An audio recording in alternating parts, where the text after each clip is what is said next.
Crime, अपराध, जुर्म ये एक ऐसी इंसानी फितरत है।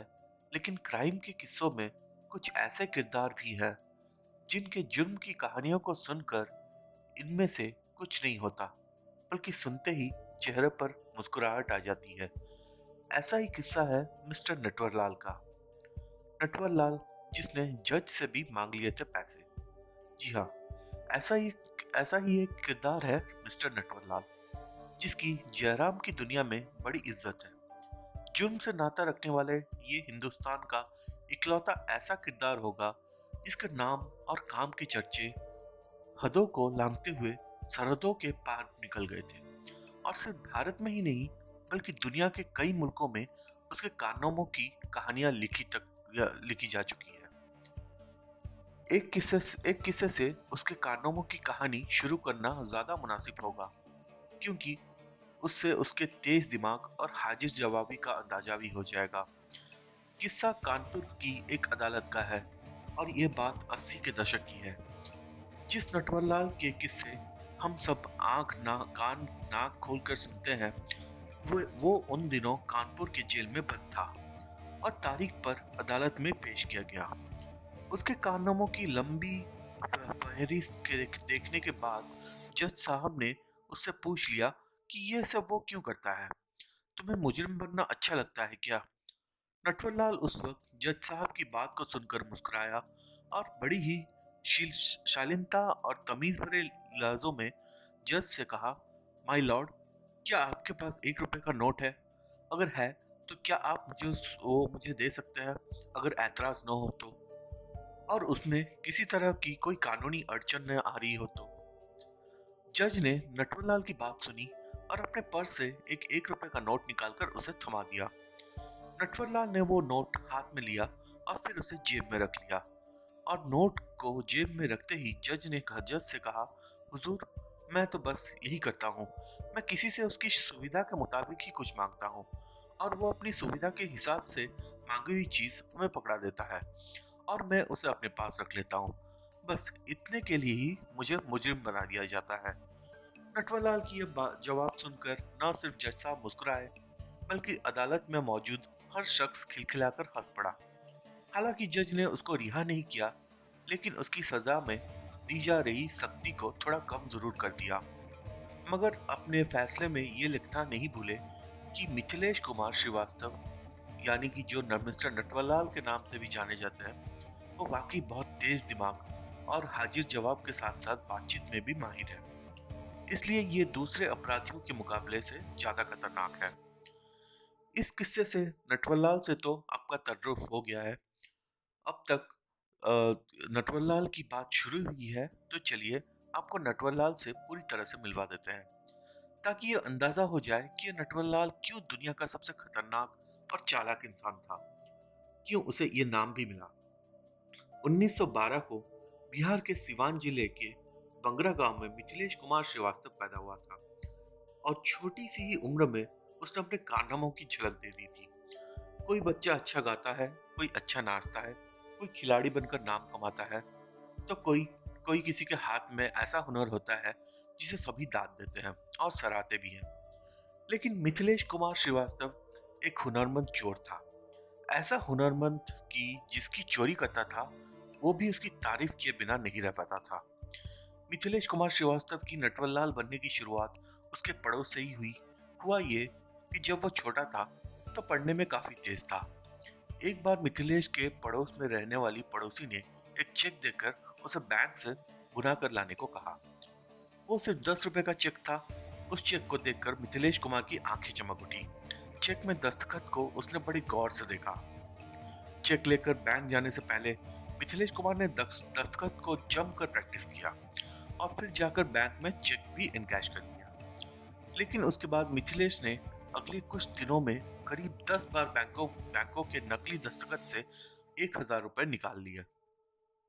इसका पता जब पड़ोसी को लगा तो उन्होंने बैंक में तफ्तीश की, तो पता चला कि नकली दस्तखत वाली चेक से उसकी मिथिलेश ने पैसा निकाले हैं।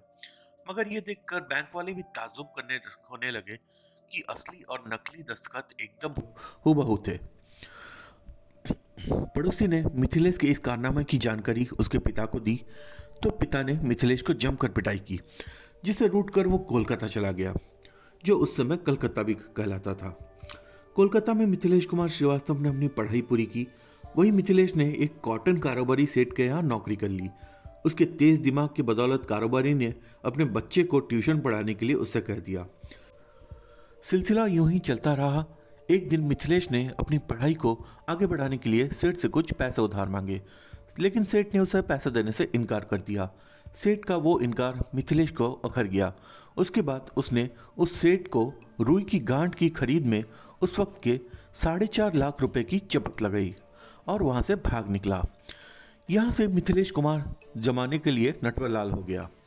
कानून की पढ़ाई कर चुके मिथिलेश कुमार को कानून की बारीकियों की अच्छी तरह अंदाज़ा हो चुका था और लिहाजा उसने कानून की उन्हीं कमज़ोरियों को अपना हथियार बनाया और बड़े बड़े नेताओं और बड़े बड़े नामचीन लोगों के नाम से सैकड़ों ठगी की वारदात को अंजाम दिया। हालांकि जयराम की दुनिया में जब मिथिलेश कुमार उर्फ नटवरलाल नया नया ही था, तभी उसने रेलवे के लोको शेड के कई टन स्टील की चादरों का सौदा करना चाहा, मगर कामयाब ना हो सका। वो शायद ऐसा पहला ठग था जिसने तत्कालीन प्रधानमंत्री राजीव गांधी के नाम को भी लेकर ऐसी ठगी की कि जिसे सुनकर राजीव गांधी जी ने भी माथा पकड़ लिया था। असल में उस वक्त राजीव गांधी प्रधानमंत्री थे, जबकि उनकी कैबिनेट में नारायण दत्त तिवारी वित्त मंत्री हुआ करते थे। नटवरलाल कनॉट प्लेस में एक मशहूर घड़ी की दुकान पर एक सफ़ेद रंग की एम्बेसडर कार से पहुंचा, जिस पर लाल बत्ती लगी हुई थी, और खुद की तारुफ नारायण दत्त तिवारी के पीए के तौर पर कर दिया। वहाँ दुकान के मालिक से नटवरलाल ने कहा कि प्रधानमंत्री राजीव गांधी ने कैबिनेट की बैठक बुलाई है और उस बैठक में हिस्सा लेने वाले तमाम लोगों को एक एक घड़ी गिफ्ट के तौर पर देना चाहते हैं, लिहाजा सबसे बेहतर घड़ी दिखाओ। नटवरलाल ने दुनिया का सबसे बेहतरीन घड़ी को सिलेक्ट किया और करीब 93 घड़ियों को ऑर्डर दे दिया। अगले रोज़ घड़ियों को ले जाने के वायदे के साथ नटवरलाल उस रोज़ वहाँ से चला गया। अगले रोज़ वो 2 एम्बेसडर गाड़ियों के साथ आया और घड़ियों को लेने के साथ ही साथ वो दुकान के एक मैनेजर को अपने साथ ले गया और साउथ ब्लॉक चला गया। साउथ ब्लॉक में दफ्तर के भीतर जाकर थोड़ी देर बाद वो एक चेक लेकर लौटा, जिस पर 35,935 की रकम लिखी हुई थी। अगले रोज़ जब घड़ी की दुकान के मालिक ने चेक को बैंक में जमा किया तो पता चला कि वो चेक फर्जी है। दुकानदार को समझते देने लगी कि वो ठगी का शिकार हो चुका था। इत्तेफाक से दुकानदार ने नटवरलाल के किस्से भी सुन रखे थे। क्या अजीब इत्तेफाक है कि जिस सिवान जिले से देश के पहले प्रधानमंत्री डॉक्टर राजेंद्र प्रसाद का रिश्ता था, उसी सिवान से ही नटवरलाल ताल्लुक़ रखता था। एक बार नटवरलाल को राष्ट्रपति राजेंद्र प्रसाद से मिलने का मौका मिला जब वो एक दौरे पर सिवान जिला गए हुए थे।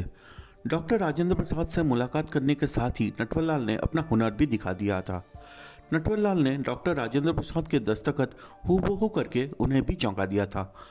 नटवरलाल की हिमाकत तो देखिए कि उसने भारत के एक राष्ट्रपति को एक ऐसी चिट्ठी लिखी जिसमें उसने साफ साफ लिखा था कि अगर भारत की सरकार उसका साथ दे तो देश का सारा कर्जा उतार सकता है। हालांकि उसकी इस चिट्ठी को कूड़े के डिब्बे में फेंक दिया गया था, मगर उसकी इस हिमाकत की चर्चा उस वक्त की सबसे बड़ी बात मानी जा रही थी। यह भी इत्तेफाक है कि सिवान जिले से ही डॉक्टर राजेंद्र प्रसाद ने ट्रेन पकड़ी और सियासत के रास्ते से होते हुए राष्ट्रपति भवन तक जा पहुँचे और प्रथम पुरुष कहलाए, जबकि उसी सिवान से ही नटवरलाल ने भी ट्रेन पकड़ी थी और उसने अपनी चालाकी से राष्ट्रपति भवन को भी बेच दिया था, और वो भी उस वक्त के राष्ट्रपति के दस्तखत से। सबसे ज़्यादा हैरानी की बात तो ये थी कि नटवरलाल ने सिर्फ फर्जी तरीके से राष्ट्रपति भवन ही नहीं बेचा था, बल्कि संसद भवन को भी बेच डाला था, और वो भी उस संसद भवन में मौजूद तमाम सांसदों के साथ। जिस वक्त नटवरलाल ने संसद भवन का सौदा किया था उस वक्त सदन चल रही थी और उसने सदन में मौजूद तमाम सांसदों के साथ संसद भवन का सौदा कर लिया था।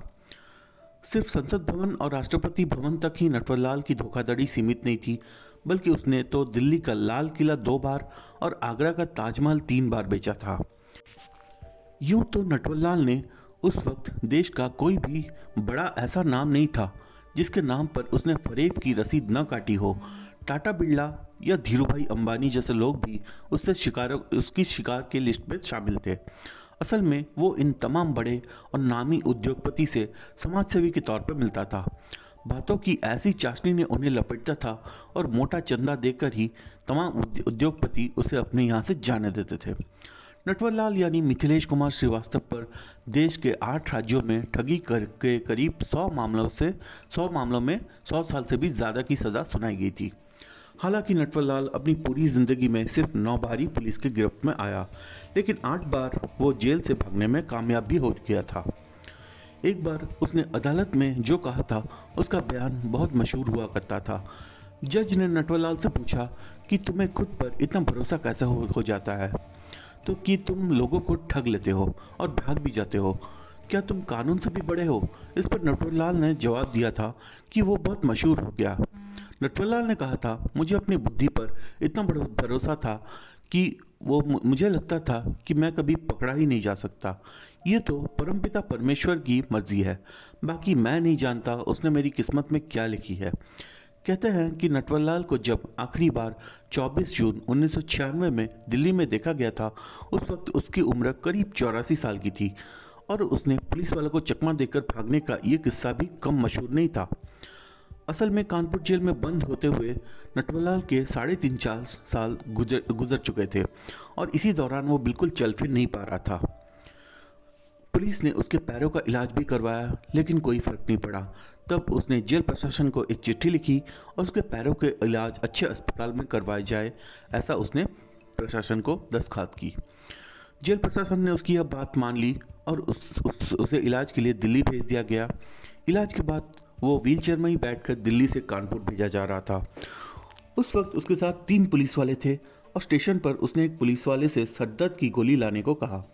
पुलिस वाला उसके लिए दवा लेने स्टेशन के बाहर चला गया। तब उसने दूसरे पुलिस वाले से चाय पिलाने को कहा। दूसरा पुलिस वाला चाय लेने चला गया। तब उसने तीसरे पुलिस वाले से वॉशरूम जाने की इच्छा जताई। जैसे ही पुलिस वाला उसे लेकर वॉशरूम की तरफ गया तो भीड़ में नटवरलाल अचानक न जाने कहाँ भीड़ में गुम हो गया। पुलिस वाले ने पूरा स्टेशन छान मारा, लेकिन वो नहीं मिला। कहा तो यहाँ तक जाता है कि उसने दिल्ली स्टेशन से भागने का प्लान 3 साल पहले ही कानपुर जेल में बना लिया था और उसका चल ना पाना असल में उसकी उसी प्लानिंग का हिस्सा भी था।